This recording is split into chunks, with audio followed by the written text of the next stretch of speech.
Coach Olivia, and this is Coach Dessa. Hello. We're both coaches at the Cave, and we're just going to show you some basic stretches you can do before getting started and doing some more intense gymnastics. So the first thing you have to do is get warmed up. So we're going to start by doing 10 jumping jacks. 1, 2, 3, 4, 5, 6, 7, 8, 9, 10. If you want to do a more intense warm-up, you can, but we're going to get right into the stretching. So first things first, I want you to get down into a right leg stretching lunge.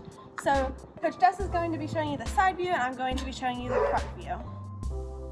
So we're going to hold this for 15 seconds. And it's really important that you feel the stretch here in your hip. So you want to squeeze your butt and really focus on pushing this hip forward rather than pushing this knee forward. And then you're going to straighten this leg, point your toe, and reach towards your front foot. For a more intense stretch, try and get your hands flat on the ground or reach them past your front foot, making sure that this knee is super tight and nice and straight. Now we're going to slide into the split, and we're going to hold this for about 30 seconds. Again, it's really important that this leg is nice and straight, your front foot is really pointed. You want to try and keep your hips square. So we don't want to see any of the sideways motions or kind of kneeling. You want to be nice and tight with a straight leg, and your back knee should be under. So we're going to hold this for 3, 2, 1. Awesome. Now we're going to do it on the other leg. So left leg stretching lunge. You can have your hands clasped like this on your front leg, or you can kind of just have them on your knee, but try and have them on your knee rather than back here, keeping your chest up. And straighten this front leg, reach towards your toes. Again, same thing, keeping this leg nice and straight. You want to make sure that your back foot is pointed and it's not flexed with your toes on the ground. And we're going to slide into the splits. Again, nice pointed toes in both the front and the back, a nice straight leg, square hips. And if you want to have an added challenge for the last 10 seconds, you can raise your arms up at side middle, and I'll let you know when we're at 10 seconds to go. All right, so if you want, you can lift your arms up for 10, 9, 8, 7, 6, 5, 4, 3, 2, 1. Awesome. So you're gonna come out, and we're gonna do some wrist stretches. So you get down on your legs, bring your arms in front of you, and flip your wrists down. And so you're gonna have the palms of your hands on the ground and sit back.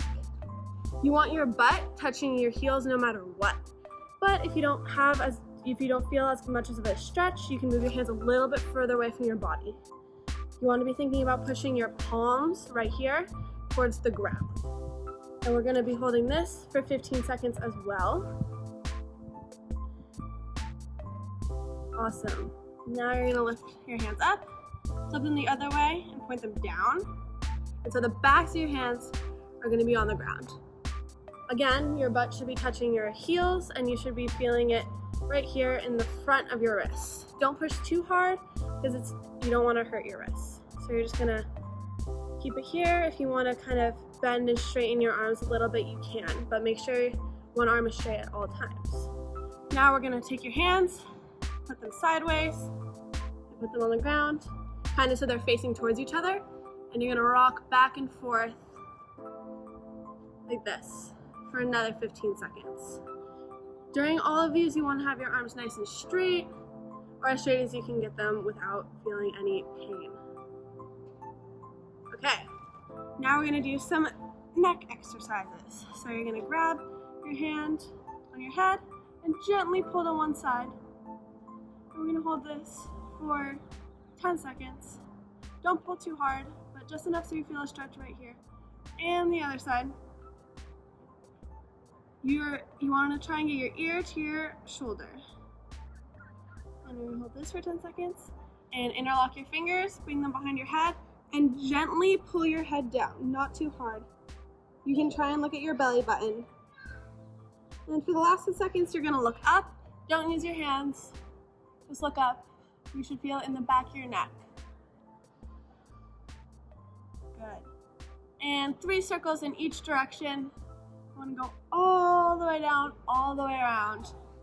You're not doing this to do it as fast as you can. You're doing it so that you get a full range of motion in your neck.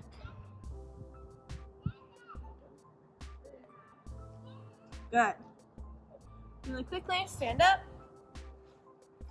And we're gonna work out kind of our shoulders and our ankles. So you're gonna take your right arm, bring it in front, bring it across your body, and use your other arm to pull that arm. This arm should be kind of around your elbow area. And while you're doing this, you're just gonna circle one ankle. We're gonna do this for 15 seconds. You should be feeling it in your shoulder. So your back should be straight and you should be looking up while rolling your ankle. Good. And now for the other side. So you're gonna bring your other arm out in front, bring it across your body, and use this arm. And you're gonna roll the other ankle. And we're gonna do this for 15 seconds. If you wanna switch directions for which way you're rolling your ankle, you can do that too. Do it both ways. Good. Now you're gonna bring this arm up, and you're gonna bend it, and gently use your other arm to pull. So you kind of want your hand in the middle of your back. It shouldn't be out here, and you don't want it over here. It should be right in the middle. Gently pulling down. Good. And other arm. Same thing. You want your hand in the middle of your back, trying to go down towards your waist. Good. We're going to hold this for 15 seconds. And straighten your arms. We're going to do a quick pike stretch. And we're going to hold this one for 20 seconds. Depending on your flexibility, you want to try and get your hands flat on the ground. Or if you can do that easily, then you're going to want to bring your hands behind your ankles and try and get your hands flat behind your ankles. Again, nice straight legs. There should be no bending, and you want to be squeezing your legs. Good. The last thing we're going to be doing is we're going to be stretching our bridge. So you're going to lay down on your back. Your feet should be about hip width distance apart. And during this whole time, you want to have your arms nice and straight. So we're going to get bridge ready. Have your hands flat on the ground behind you. And you're going to push up. 3, 2, 1, go. And so we're going to hold this for 15 seconds. You really want to make sure you're squeezing tight in your stomach and you're squeezing your butt. And most importantly, your heels should be flat on the floor. So we're gonna hold that for 3, 2, 1. Come down, and you do 3 rock and rolls. Grabbing your shins. One arm on each shin. And one last bridge. We're only gonna hold it for 10 seconds. Again, get bridge ready. If you are comfortable and safe and you have a mat, you can do a back bend, but only if you know how to do it. And push up. Good. You want to make sure our arms are nice and straight. And if you're not feeling that much of a stretch, you're going to try and push your shoulders even more forwards. Good. And you're going to hold it for 3, 2, 1. Come down and rock and roll. Going to do 3 rock and rolls and stand up. And that's our stretching.